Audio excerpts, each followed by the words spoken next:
Tonight, an NBC News exclusive, the first interview with Donald and Melania Trump. Matt Lauer boards their plane just moments after they touch down in Cleveland for a big night. Her headlining speech at the Republican National Convention, where things have already erupted into chaos. Pandemonium on the convention floor as delegates try to stop Donald Trump. Not a wild final fight.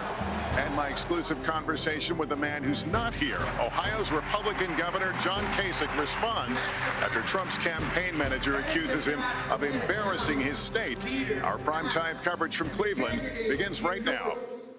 From NBC News. Live from Cleveland, the Republican National Convention. Here's Lester Holt. And a very good evening, everyone, from a jam-packed Quicken Loans Arena in Cleveland, Ohio, where the excitement is building on the floor as this crowd awaits the woman who could be the next First Lady of the United States, Melania Trump.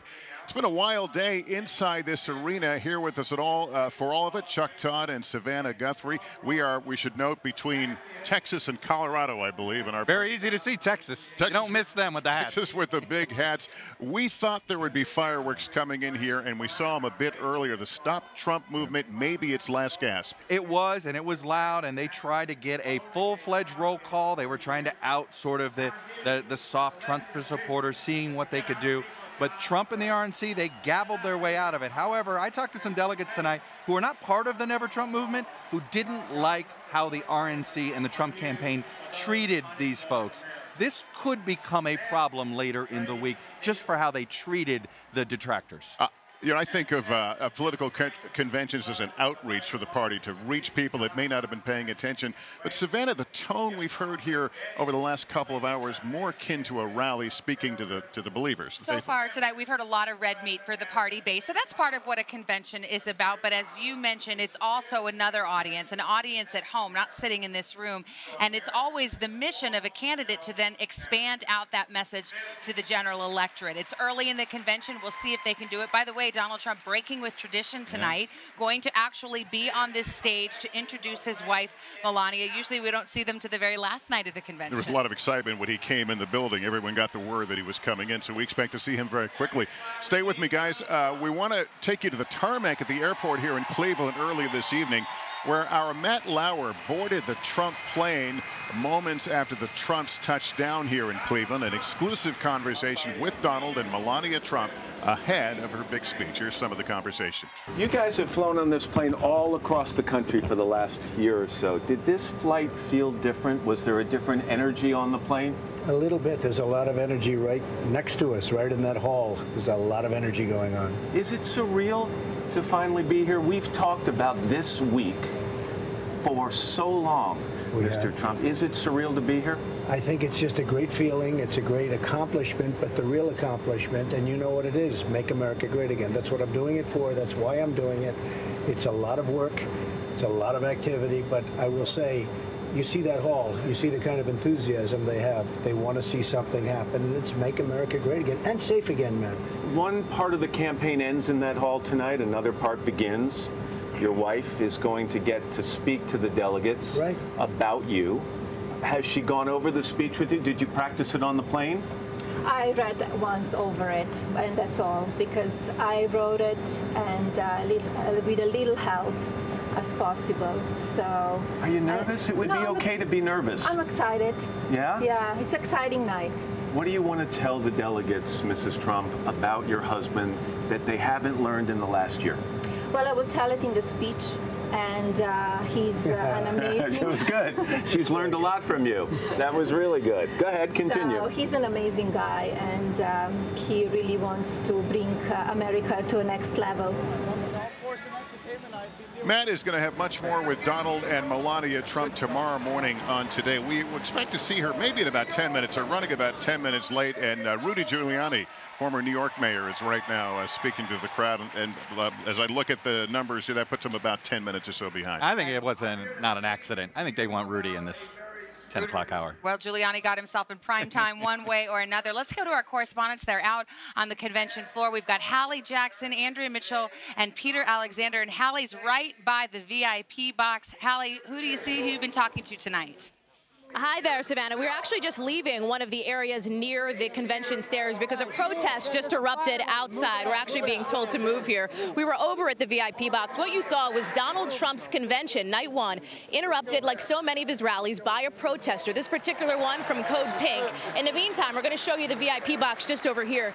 Governor Pence sitting off to our side. He's been seated next to Senator Dole as the Trump campaign and others here try to show a unified front. The family is here too. Tiffany Trump along with Donald Trump Jr. And Savannah, I spoke with Donald Trump Jr. just moments ago as he was walking out of the VIP booth where we finally got back down to now. He said he was unconcerned about the delegate chaos on the floor today, calling it more of a media creation than anything else. Said he was looking forward to Melania Trump's speech tonight and his own speech tomorrow night. Savannah? All right, Hallie, if you're a political celebrity spotter, you just saw the VP nominee Mike Pence chatting with Bob Dole, who of course is one of the eminence grises of the Republican Party. Let's go to Peter Alexander. Chuck touched on this, Peter. There was a full-on fight, a shouting match on the convention floor earlier today. What was that all about? And do you think this is something that will come back later in the week?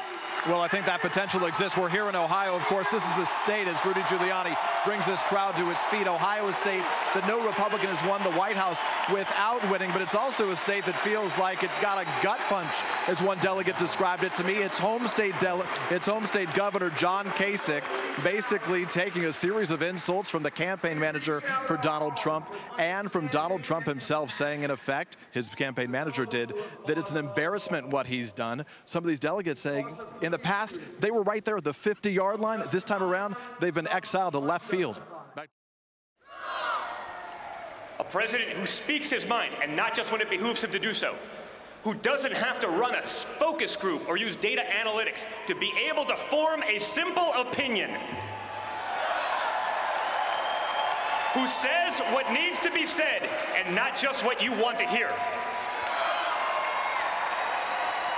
A president who will unleash the greatness in our nation and in all of us, who will give the hard-working men and women who built this great country a voice once again. That president can only be my mentor, my best friend, my father, Donald Trump. And when we elect him, we'll have done all that. We'll have made America great again, greater than ever before. Thank you, and God bless. Donald Trump Jr. Making what began as the affirmative case for his father, but it really kind of evolved into a policy speech and echoed many of the themes we've heard tonight, which has really been a point-by-point takedown of Hillary Clinton.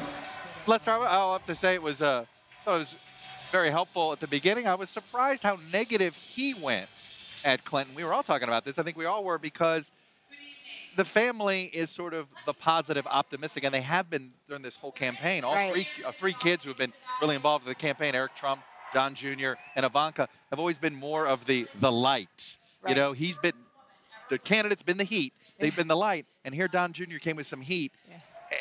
You know. It's an interesting choice. You know, all of the controversies that attach themselves to the candidate, Donald Trump or anyone else, really never attach themselves to the family. The family is sort of this no-go zone. They're immune from political attacks. They're viewed as less partisan, and that's for a reason. So it was a risk for him to make the attacks against Clinton. But the language a little loftier than his father would use. But it was effective. You know, I've heard from more Republicans about the Christie speech and this speech just now from Donald Trump Jr. than any other speech so far tonight. So I think it was effective, but it wasn't without a risk for Donald Trump himself, Donald Trump Jr.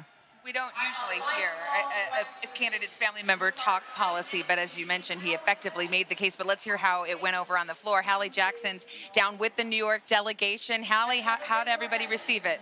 Well, Savannah, I was chatting with some delegates down here as Donald Trump Jr. was speaking. I had one man in the New York delegation say to me, what better than a son to explain how his father is feeling? And that seemed to be the theme of both Donald Trump Jr.'s speech and Tiffany Trump's speech as well. The idea that the children are helping to make Donald Trump himself more relatable. One woman in the Connecticut delegation said she actually met Tiffany Trump back when she was a baby 21 years ago at a casino in Atlantic City at a Trump event.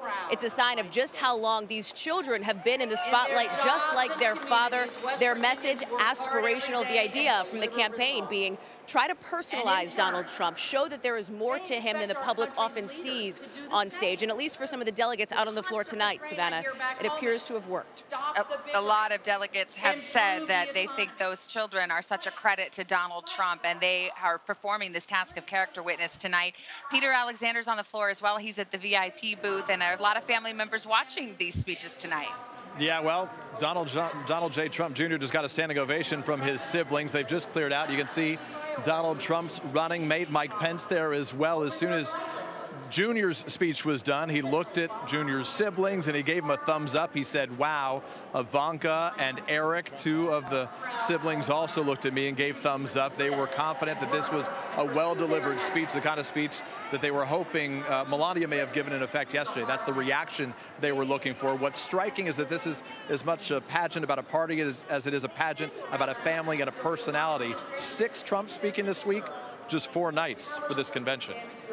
Oh, a lot of Trumps, a lot of real estate in the convention. Peter Alexander, thank you. This convention trying to get back on message, and that leads us, we've got to talk about the story that it's hung over this place like a cloud all day, the plagiarism controversy over Melania Trump's well-received speech last night. Essentially, a man watching on his laptop while sitting in a Starbucks in Los Angeles noticed something in that speech sounded like something he'd heard before in Michelle Obama's 2008 convention speech. He tweets it out. The rest is history. It blew up here in just a matter of minutes. Before we discuss any more, take a look at 2 key portions of these speeches side by side. From a young age, and I were raised with so many of the same values. The values, like that you work hard for what you want in life. That your word is your bond, that you do what you say you're going to do. And keep that you treat people that you treat people with respect, dignity and respect, because we want our children and all this nation to know that the only limit to the height of your achievements is the reach of your dreams and your willingness to work hard for them.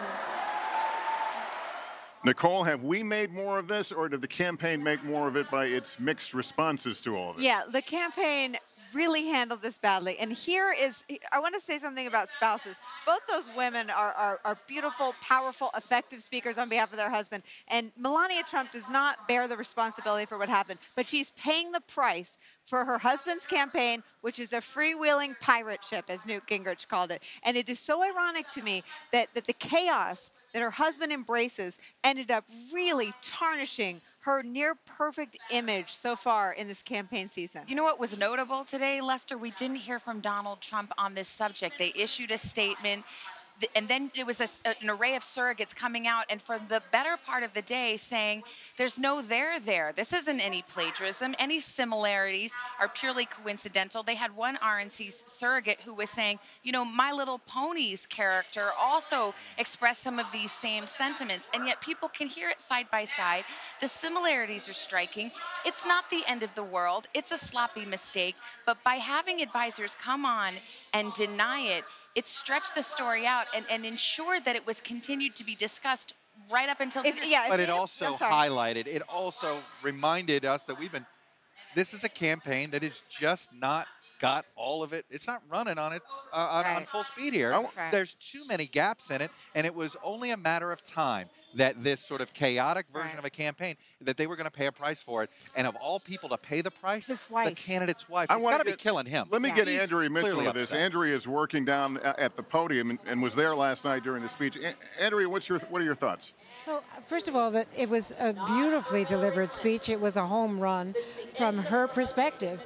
But it was a circular firing squad today because you had, you know, Trump's surrogates, the campaign manager and others all blaming other people, even pointing fingers at Trump family and at Melania herself. And it would have probably faded much more quickly as only a media story if they hadn't made such a big deal out of it. The people who have not been making a deal out of it, except for one tweet by one official in the Clinton campaign, is Hillary Clinton or any of her other surrogates. They have ignored it completely. They are obviously enjoying watching the Trump campaign squirming over this, but they are not piling on at all. But there is one thing they're doing, Lester. Hillary Clinton has now tweeted about Christie, who had that very strong prosecutorial speech against her. And she has tweeted, if you think Christie can lecture anyone on ethics, we have a bridge to sell you. Glad you mentioned that because hey, we're going to take a break in a short time. We're going to play a lot of that, and that's exactly what he did. He came in and announced it. I'm going to present this like a prosecutor. He got the crowd, you know, it fired up the crowd. Call and response. Actually, one of the best received. By the way, call and response has been a theme of tonight, and it's been effective all night long. Yeah. All the call and responses have worked. Listen, we had this independent thought at the moment that Donald Trump went over the top. Yes. I think we were all waiting for this place to thunder and shake. It didn't. And it didn't. And it didn't. We were watching independently, and I turned to whoever's next to me. I'm not. What just happened? I know, and I was like, I want to get footage of all the other over-the-top moments here. Yeah. It was. I thought the Raptors were going to come. There was no electricity. There was. Look, it wasn't. It was better than a golf clap, but you could tell there were people sitting on their hands. Yeah. And look, there are 500 delegates that were recorded as Cruz supporters. Votes. Okay, right. So there are a lot of people in the room in that moment, and so it just felt. It just felt like a not as big. What it brings up, though, is that the energy in the room and perhaps the energy in the party surrounds the negative track against Hillary Clinton. Let me tell you, there was energy when Christie was calling out guilty or not guilty. And by the way, every time they do lock her up, it's about her. It's not about anything else. But guess what? Don't be surprised if next week it's the same feeling that all the energy is about bashing Trump. And last night, Rudy Giuliani's speech was the same high water mark in terms of the energy in the room. He's the one that it felt hot to those of us watching, and I'm sure it read a little hot. But as far as this room goes, this is a tough room where the stage is, makes it tough. It's a very wide room, the stage is in the middle. It's a very hard room. But the most energy and the only chance that Donald Trump has to unite this party around his campaign is the anti-Hillary case, that she is simply unacceptable. Well, I think we have appropriately built up the Christie speech, and we're going to hear some. We're going to take a break, be back from Cleveland. We'll hear from Christie, what his remarks right before we went on the air as he lays out the Republican case against Hillary Clinton. We'll be back. Well, one of those Republican candidates who once filled the debate stage and later vanquished by Donald Trump, New Jersey Governor Christie, who quickly after dropping out signed on to the Trump campaign and endorsed him, and he was a very effective voice here. Shortly before we came on the air tonight, we want to play a good chunk of Christie's essentially making the argument of a prosecutor against Hillary Clinton. Here it is. You see, since the Justice Department refuses to allow you to render a verdict, I'm going to present the case now on the facts against Hillary Rodham Clinton.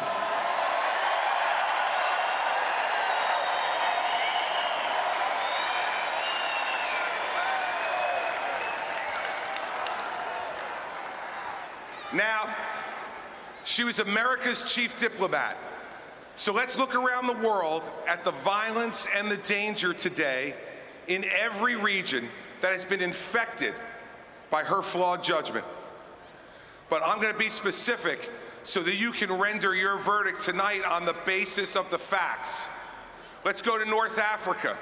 She was the chief engineer of the disastrous overthrow of Gaddafi in Libya.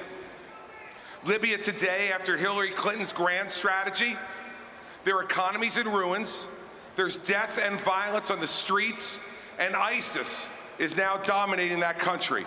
So I'm going to ask you this. Hillary Clinton, as a failure for ruining Libya and creating a nest for terrorist activity by ISIS, answer me now, is she guilty or not guilty?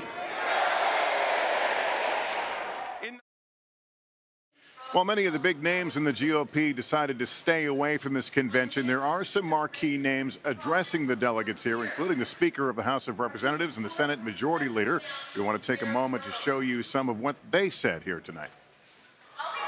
A couple of years ago, Bill and Hillary camped out in my state, telling anyone who'd listen why they ought to vote against me. Tonight, I'm here to return the favor.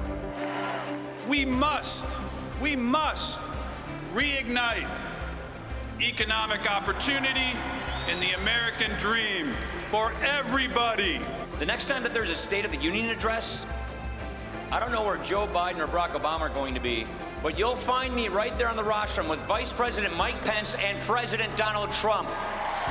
Together, electing a Republican Congress Donald Trump, Mike Pence, we can build a better America and make that shining city on the hill bright again. If Hillary is president, we'll continue to slide, distracted by the scandals that follow the Clintons like flies. Fellow Republicans, what we have begun here, let's see this thing through. Let's win this thing. Let's show America our best and nothing less. Speaker of the House, not in the 10 o'clock program, the later part of prime time here tonight, notably. Savannah, talk for a moment about the tough line men like that are walking, coming in here, men and women coming in here. Well, you know, it's interesting because I read Mitch McConnell's speech rather closely. And, you know, he of course, laid out the case against Hillary Clinton. This is an ongoing theme. He talked about the accomplishments of Senate Republicans and members of Congress. There wasn't a lot of Donald Trump in his speech. He has certainly been measured. He's a Donald Trump supporter, but he has not resisted calling him out when he felt it was necessary. He said he wished that Donald Trump would be a little more boring, a little more on message. He likes scripts. Yes. I like scripts. That would be to his liking. So I think, you know, for a lot of Republicans who are jittery, and Chuck knows this better than anybody, a huge concern are these down ballot races. What's going to happen to the Senate? What's going to happen to the House? Governor's seats. There's a lot of important races that are going on in November, and the top of the ticket has a lot of impact. Of course, the theme tonight was Make America Work. How did that work out? Well, it's funny. We've been trying a little experiment here. We've been trying to do word clouds of all the speeches to see how on message they are. This is tonight through at least Christie. So for the first couple of hours, I think we have it up. Now remember, tonight's theme was Make America Work Again. Now, if you're struggling to find the word work, you're not alone. Top right. It is Upper in the right. top right there, to the upper right of the word, the Y in Hillary. But as you can see, Hillary Clinton, even bigger than the name Donald on there. I think it tells you the message may have been about Make America Work Again. Clearly, when you look at our word cloud of speeches, it was about Hillary Clinton. But no one on the Trump campaign is sad about this image. They know that if they can further disqualify, you know, he has a near 20-point advantage on the question of honesty and trustworthiness. These prosecutions of her character are precisely what they think they need to do what she's trying to do to him, disqualify her from the basic test, which is fitness to serve. Well, so they're not unhappy about that. This is what got him here. Exactly. And Tom, for those of us who keep expecting some dramatic change of general election, Donald Trump on the primary, are we? Oh no, this is we're going to hear that more and more and more because they think that she's very vulnerable, especially after the Attorney General decided not to prosecute based on the FBI investigation, but there was enough in that for them to keep it up. The fact is she's been around a long time, and in that crowd, even people who don't like Trump necessarily, they can work up a big hate for Hillary, and you've got to keep that in mind. Let me throw, is it a little too harsh to be going to lock her up? Is that going to, are women going to hear that differently? You know, I think that things happen inside a hall that don't translate on TV. That is probably one of them. But it'll probably be canceled out by something that'll happen next week in Philadelphia. That might feel a little over the top. There's always a move. There's always something that's too hot for TV. That might be it. But I think it'll be canceled out by the end of next week. I have to say, if you're a person who's watching and you have a gnawing uncertainty about Hillary Clinton and you don't know why, there's just something that strikes you about her and you don't like it, you got a lot of evidence. There was quite a specific bill of particulars. There was a little something for everybody, whether it's foreign policy or national security or her emails. And so perhaps it will be persuasive to somebody who maybe doesn't love either of these candidates, don't forget, but has to make a decision. Don't forget they both have huge negatives, unlike anything we've seen in a general election. So, you know, exactly. And Christie said with our Hallie Jackson, he said chicken or fish. And that's, they're going to be thrusting this Republicans are going to be forced to choose. And Christie said to me last week, not voting is a vote for Hillary Clinton. By the way, though, the country may want beef and pork. I don't think they want either chicken or fish. It's not on the sushi. Well, that's that. Well, exactly. the big theme will be, the big theme for the Republicans will be, do you want a continuation of what we have right now, or do you want to change the game? And they're going to leave names out of it. Just change the game. Make it thematic as much as you can. We've got to try something new. Exactly. And the fact is that Trump has come from a standing start. We wrote him off month after month after month to get to this place, which tells you we are playing in a different stratosphere, folks. And you got to keep that in mind. When you go over and look at social media or all these other new ways that people are participating in American politics, it goes way beyond this booth and way beyond this hall. They're out there talking to each other, either online or across the bar, and that's the voice that you've got to be listening to, and that's the one that she has to be concerned about. I was almost going to ask you all what the headline will be tomorrow, but that didn't really work out. You know, Lester, I slept 3 hours last night, and somehow I still missed this. But I think by the time we got to our hotels, the speech story had come out. But I will ask you about the Mike Pence challenge. This is a big one. Look, we don't know him yet, and he didn't get an introduction to the country. He hasn't. You know, I've harped on this. The rollout was awful. Single worst rollout of a vice presidential nominee we've seen in the modern era. So Mike Pence, they got a redo here. That's right. And Mike Pence has a big job on his hands, but he's going to have a very, very sympathetic party who is rooting for him to succeed in this room. Can I tell you something else to watch for tomorrow night? I had a talk this past week with Governor Scott Walker, who was an early front runner and then got out. He just got back from Mexico. Think about that. Went on a trade mission from Wisconsin to Mexico. He said they were more concerned down there, not about immigration, but about political instability in our country. Stop and think about that for a moment. And he said in the Midwest, we count on the Mexicans because it's a launching pad for South America for our Midwestern products. Moreover, he said, in northern Wisconsin, you change immigration, you'll shut down the dairy industry. All the farmers need Mexican workers right now. They're not taking jobs away. They're filling jobs that other people won't do. So there are a lot of contradictions. All right. Well, it has been another pleasurable night with all of you. All right. That's going to do it for our coverage. We'll do it again tomorrow. I'm feeling the love. More of our coverage on tonight, night 2 of the Republican National Convention. Much more tomorrow for Part 3. And, of course, on today, for Chuck Todd, Savannah Guthrie, Nicole Wallace, Tom Brokaw, and our entire NBC News team, I'm Lester Holt. Good night from Cleveland. Good evening from the Q in Cleveland. We have just witnessed something extraordinary. Donald Trump walking in the room a moment ago, essentially stealing the show from Ted Cruz. There was much suspense when Ted Cruz came out to speak here. Would he offer an endorsement of Donald Trump? The answer is no. He gave an answer, though, about what voters should do, and that set off an extraordinary moment here of anger and an unscripted moment of this convention. Let's listen to what Ted Cruz said a moment ago and then watch what follows. Our country and love your children as much as I know that you do. Stand and speak and vote your conscience. Vote for candidates up and down the ticket who you trust to defend our freedom and to be faithful to the Constitution.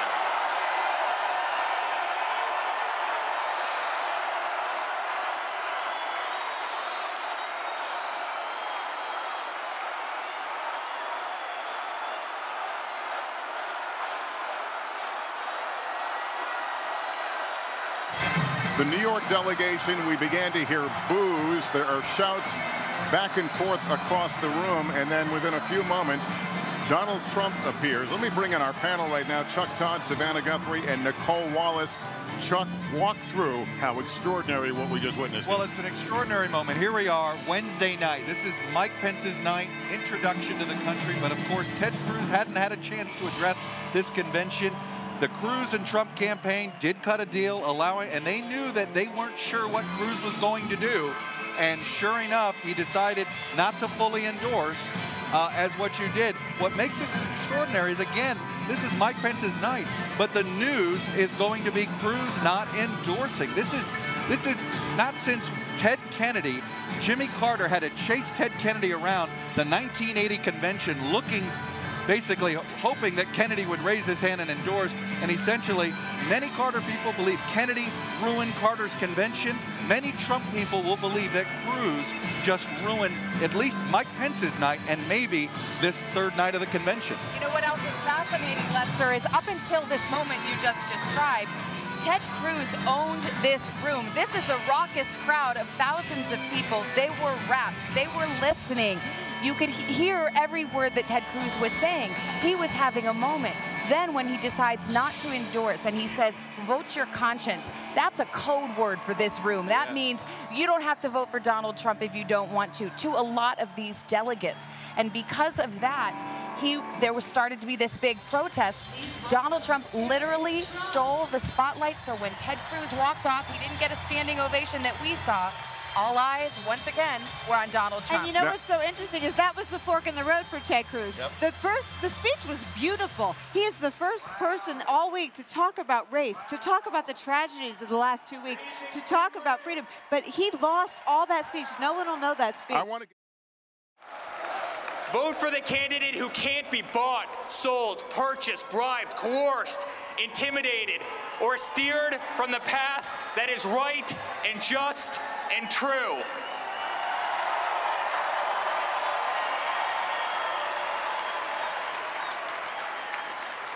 And quite frankly, friends, vote for the one candidate who does not need this job.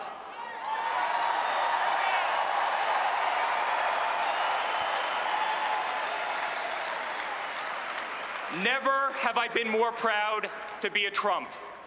Never have I been more proud to be my father's son. I am incredibly honored to be part of this journey of which he's invited me, Don, Ivanka, Tiffany, Melania, my beautiful wife Laura, our entire family to play such an integral part. Dad, you have once again taught us by example. You are my hero. You are my best friend.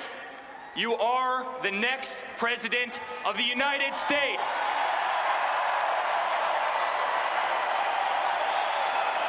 God bless America.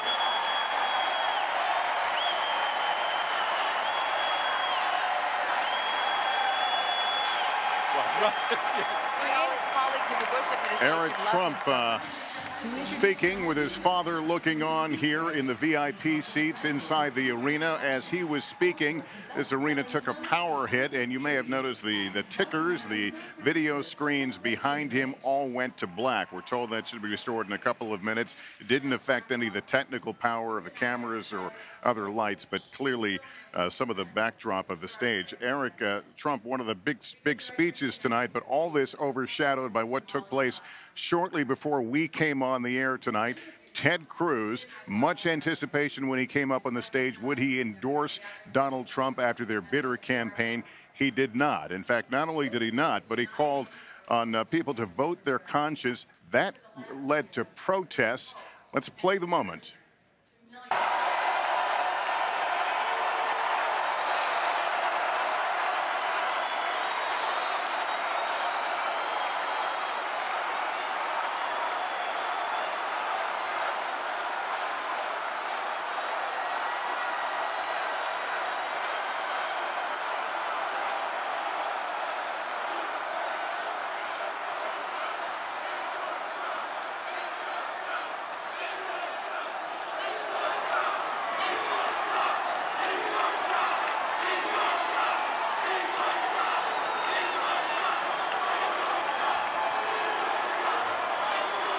Appreciate the enthusiasm of the New York delegation.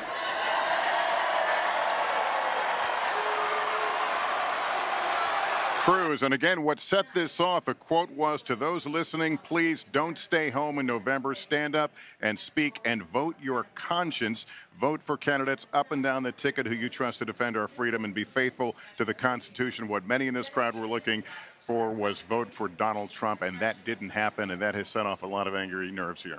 Exactly. They didn't get the endorsement that they wanted, and then we started to hear, it sounded like the chants were, we want Trump, and that's what really led to this moment of confrontation down on the floor. Our Hallie Jackson was right there. She's in the New York delegation that Ted Cruz mentioned as being enthusiastic. Hallie, what did you see from your vantage point? We were over in the Texas delegation, Savannah, where there were wild cheers for Ted Cruz. Almost every single person in that delegation on their feet for the entirety of the Cruz speech. However, towards the end of the speech, when Cruz said, vote your conscience, that moment you just played, even in the Texas delegation, we heard some chants of do it, say it, meaning endorse Donald Trump.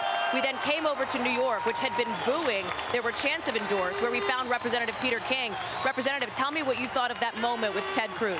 To me, Ted Cruz showed America what he really is. He's a fraud, he's a liar, he's self-centered, and he disqualified himself for ever being considered for President of the United States.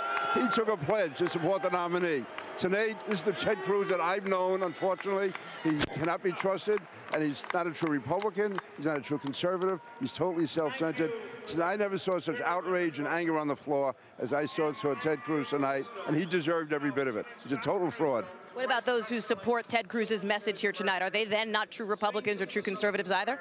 He's not. He should not be the one carrying that message because he's an untruthful person. You can't believe him. They should get behind someone who truly believes what they say. It's not so much his message we disagree with. It's him as a human being and as a person. You told me earlier off camera you believe Ted Cruz was a disgrace. Do you stand by that? He's more of a disgrace now than ever. Absolutely. He disgraced himself, he disgraced the party, and the party should never consider him again for office. Last question for you. Given that the theme of this convention all week long has been unity within the Republican Party, how does the party come together after what just happened on this floor, what just unfolded between the person who got the most delegates and the person who got the second most delegates? We can live without Ted Cruz, and I think it's good that America saw what Ted Cruz is all about. Representative, thank you so much. Savannah and Lester? Well, Hallie, I think all of our jaws just dropped at that language. Tom Brokaw, you've been following all this. Keep in mind that on the tail of what we saw, Donald Trump walks in the hall and literally steals the show. Well, one of the things that strikes me about the whole evening so far is that Donald Trump is learning the hard way that conventions are not reality television shows. He made a deal to let Cruz talk, and then Cruz was looking forward, I'm sure, to 4 years from now, and was making his own case, not Donald Trump's case. We'll probably see more of that again tonight. They've got to move very quickly to get this place pulled together, and we've had a look at the remarks that we're about to hear from Newt Gingrich. There's a lot of invoking of fear, and the whole evening was supposed to be dedicated to the economy and immigration and issues. It's all been about Hillary. It's all been Cruz, self-absorbed, and now we're about to hear a kind of an extreme view of how dangerous the world we live in. You know what, though, whether that was the right message or not, no one will hear it. All that Republicans are talking about, my phone exploded. Ted Cruz is the single most polarizing figure in the Republican Party. The Bush world that I came from despised him personally. What Peter King said on television is something that a lot of TV people don't have the courage to say out loud, but that's how people feel. And the divide on Cruz has always been that talk radio had his back. What I'm going to watch for tomorrow is he still the talk radio hero that he was, or is he kaput? On Twitter so far, he still is. No, what's going to be interesting, though, is, look, that was a 2020 speech, and that could be, this is a moment that could be the beginning of the end of Ted Cruz's role in the Republican Party, or it's the beginning of the launching pad, and he's the guy that becomes the standard bearer for conservatives going to 2020. Look, this is now the signature speech of Ted Cruz's career. Of the convention. Good or bad. Of the convention. This was the most important speech of this convention. That's right. There will not be, whatever Pence says tonight, whatever Trump says tomorrow night. Well, Trump's speech still can overshadow It can help him, but this will be the news event of the GOP convention. But it's hard to believe that Trump could not have anticipated this was going to happen. I mean, that's what I don't understand. There were advanced copies of this speech going an hour and a half back. Well, maybe that's why you saw Donald Trump walk in at the end of that speech, literally stealing the spotlight, stealing the camera shots from Ted Cruz. And Ted Cruz walks off the stage. He didn't get a standing ovation. All eyes were on Trump. He off the stage. That was a slink. Okay, but why are we here on a Wednesday even having to plot that? Ted Cruz, you know when Bernie Sanders is speaking? Monday night. You know when Ted Cruz should have spoke? If you're Donald Trump, Monday night. You get this out of the way to risk this. You have now messed up the Mike Pence rollout twice. Unbelievable. And this is they a have done campaign it twice. Screwing the wings on at 50,000 feet. Lights are back on the podium, and as Tom mentioned, Newt Gingrich is speaking right now, and essentially a speech that so far seems to be based on fear of terrorism. Let's listen. 10 children, 3 Americans, and injured over 300 others. 2 weeks ago, almost 300 people were killed and more than 200 were wounded in bombing attacks in Baghdad. 2 days before that, radical Islamists in Bangladesh killed 20 hostages, including 3 American college students. A few days before that, at the Istanbul airport in Turkey, ISIS attackers armed with guns and bombs killed 44 people and injured hundreds more. Last month, a radical Islamist in Paris stalked a French police officer to his home, where he murdered the officer, tortured his wife to death in front of their 3-year-old son while streaming it all on social media. He was pondering out loud whether to kill the 3-year-old when he was killed by police. 2 days before that, an attacker pledging allegiance to ISIS killed 49 people in an Orlando nightclub and wounded dozens more. All this in just the past 37 days. We cannot let ourselves grow numb to these accumulating atrocities. One analysis estimated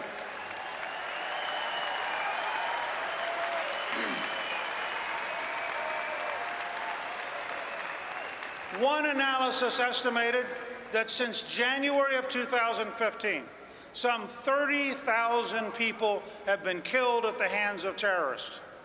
Let's be clear. Donald Trump is right.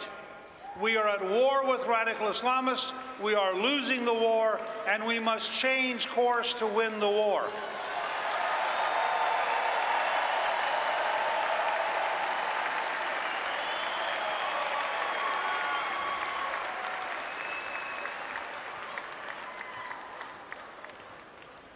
Let me be very clear, because I know the news media will do their best to distort this. We have nothing to fear from the vast majority of Muslims in the United States or around the world.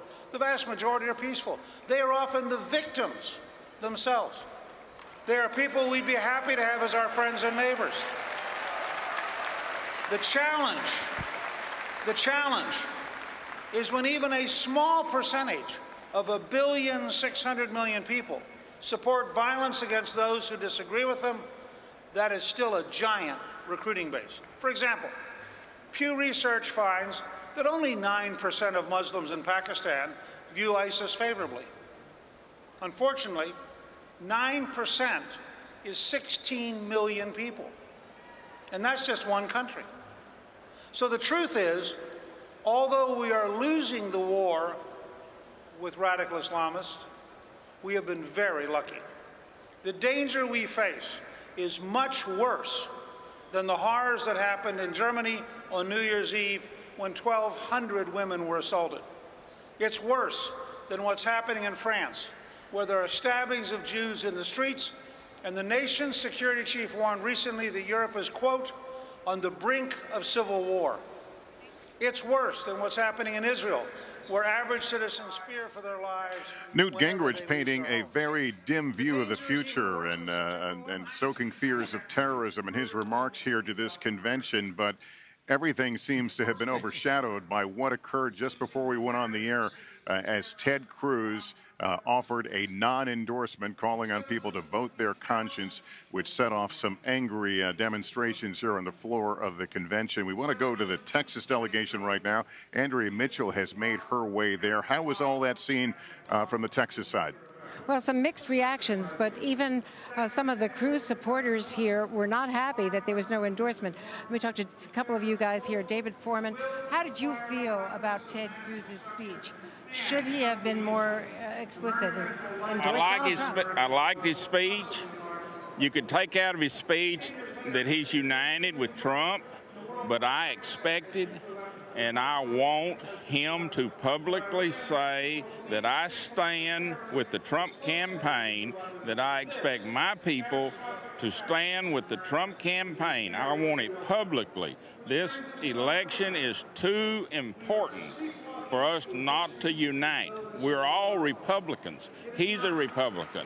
And me personally, if he expects my support in the future, he needs to do that. Thank you very much, Mr. Foreman. So you can hear that from Texas. Back to you, Lester. All right, Andrea. Let's go to Hallie Jackson. I believe she's got New Jersey Governor Christie, who was in the hall during that extraordinary moment. Hey, Hallie. Hi, Savannah. We do. We're staying low because Newt Gingrich is obviously still on stage speaking. But, Governor, I have to ask you your reaction to those chants of endorse, to what unfolded as Ted Cruz told delegates to vote their conscience. It was an awful, selfish speech by someone who tonight, through the words he said on that stage, showed everybody why he has richly earned the reputation that he has on Capitol Hill. Fact is, Hallie, we all 17 of us signed a pledge saying that we would support whoever the nominee was without qualification. And I don't understand how someone can present themselves as a person of integrity and then come into this room tonight and give that cute speech he gave. And that was cute. You know, don't stay home in November. Vote from the people that you like from top to the bottom of the ticket.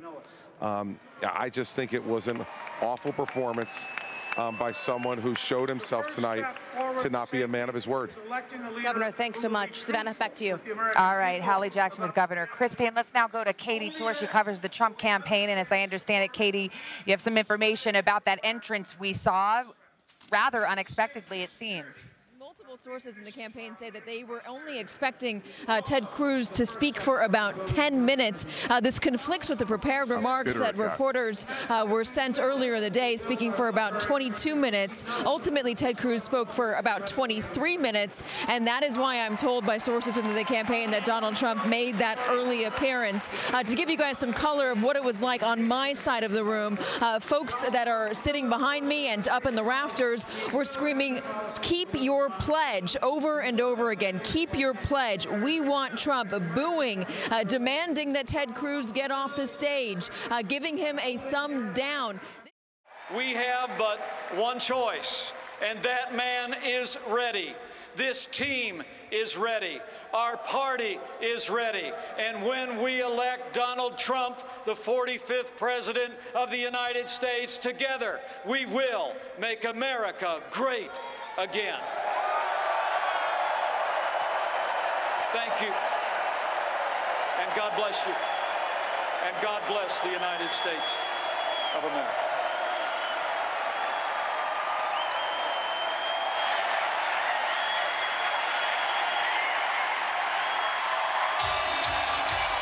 Governor Mike Pence delivering his acceptance speech here at the Republican National Convention in Cleveland. Donald Trump in the wings there, applauding as the governor absorbs the love in the room.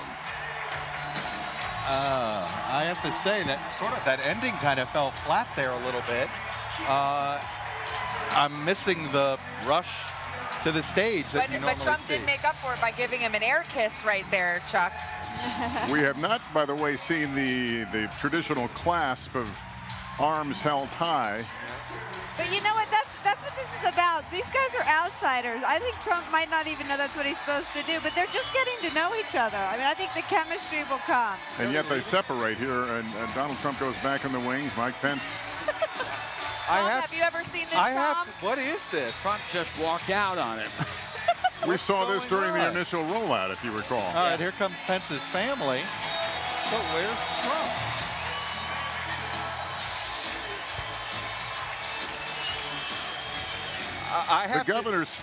The governor's speech was largely that of a traditional politician. He took his shots at Hillary Clinton, but in a perhaps loftier or less caustic way than we've heard from many other speakers in this convention.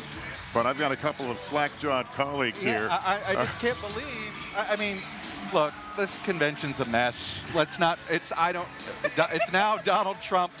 It's all on him tomorrow night. Now he has got a bigger job than it. Look, Mike Pence's speech is totally lost. Ted Cruz has stolen the night, for better or for worse. And this speech was perfectly fine, but it doesn't exactly electrify. It didn't electrify the crowd. Let me bring Tom in here, because Tom, you just gave a look like, what is happening here?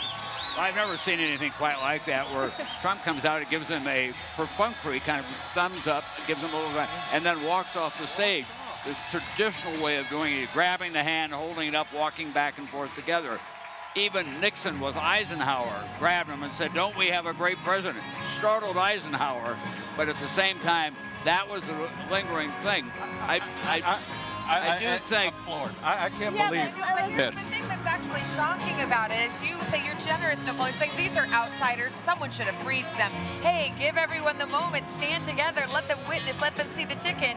But Savannah, Donald Trump doesn't have a campaign to tell him what he's supposed to do. I know, but his kids Trump, are his. But this is the whole point. He's the great communicator and he's who knows about image. And he's a great performer, and he should know It's about television images. Are these men going to have a true working relationship, or is this a marriage of convenience? I can tell you somebody very close to Trump said to me, the over-under on joint appearances between those two between now and November is less than a dozen. And I will take the under. On the other hand, ladies and gentlemen, we represent conventional wisdom. Yes. Donald Trump represents a completely different way of doing things, and it's worked for him at every step of the way. Do not forget that. I mean, we're playing by different rules. And once again tonight, I will not ask you what the headline tomorrow. There's too many to talk about. We'll be here all night. No, but it's the Cruz clearly missile. A lot of news coming out of Cruz this missile, Lester. night 3 of the convention, including the moment that Ted Cruz was essentially booed out of this arena. Savannah, you've got an interview tomorrow with Ivanka Trump. Ivanka Trump on the Today Show. We'll be looking for that. That's going to do it for our coverage on a very dramatic and memorable night 3 of this Republican National Convention. For Chuck Todd, Savannah Guthrie, Nicole Wallace, Tom Brokaw, and our entire NBC News team, I'm Lester Holt saying good night from Cleveland. Tonight, it's showtime in Cleveland. Donald Trump delivers the biggest speech of his life. Can the man behind the art of the deal sell himself to the nation? And the woman who's being called his secret weapon, his daughter Ivanka, can she help win over women? The final night of the Republican National Convention. Our primetime coverage begins right now. From NBC News, the Republican National Convention. Live from Cleveland, here's Lester Holt.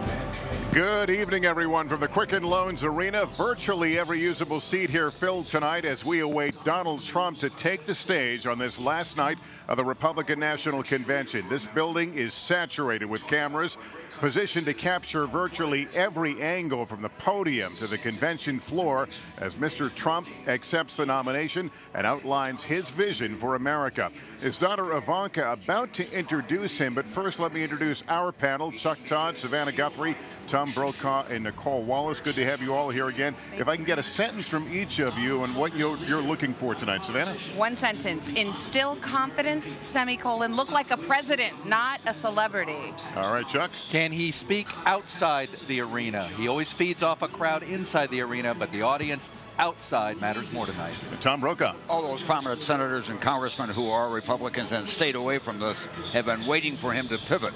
We'll see if there's a pivot tonight. And Nicole Wallace. He has passed the strong leader test as well as the test of whether he relates to people, normal people. I want to see tonight if Ivanka and Donald Trump can pass the test of softening some of Donald Trump's rough edges. And let's not forget there are 2 audiences watching. The audience here in this room, delegates, people who many of them have signed on and saw the Donald Trump of the primaries. Then you have, of course, the audience at home. And you pointed out, Chuck, that could be very different. It is. He feeds off of the electricity, and there's real electricity in here now. By the way, the delegates are just watching a very well done video by the Trump campaign just now. Very great biographical video. Let's get you down to the podium right now. Ivanka Trump, the 34-year-old daughter of Donald Trump, Executive Vice President of the Trump Organization, about to take the stage.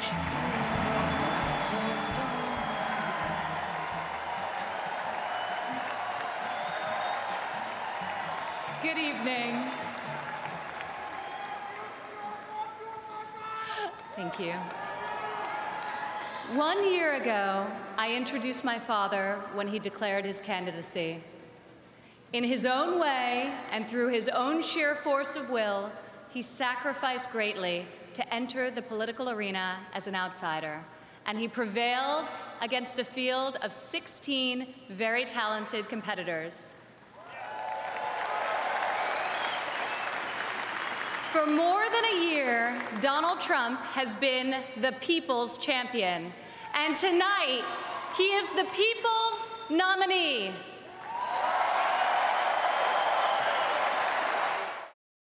My opponent asks her supporters to recite a 3-word loyalty pledge. It reads, "I'm with her."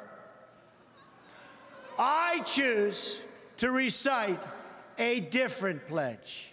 My pledge reads, "I'm with you, the American people."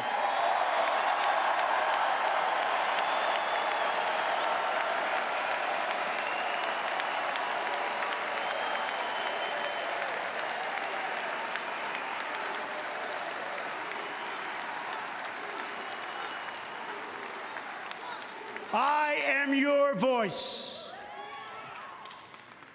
So to every parent who dreams for their child, and every child who dreams for their future, I say these words to you tonight. I am with you, I will fight for you, and I will win for you.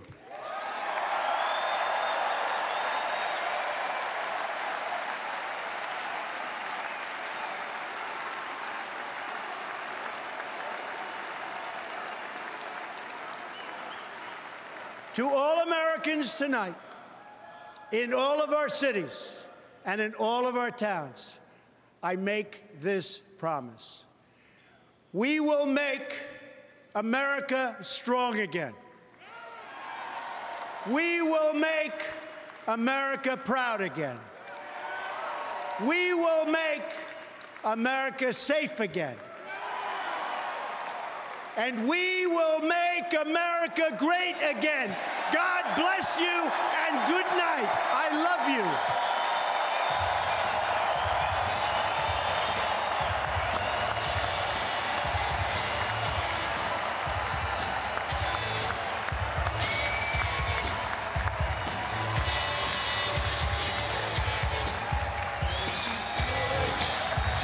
Donald Trump whipping this crowd into a frenzy with a full-throated, full-throttled reimagining of this country on everything from immigration to trade to foreign policy.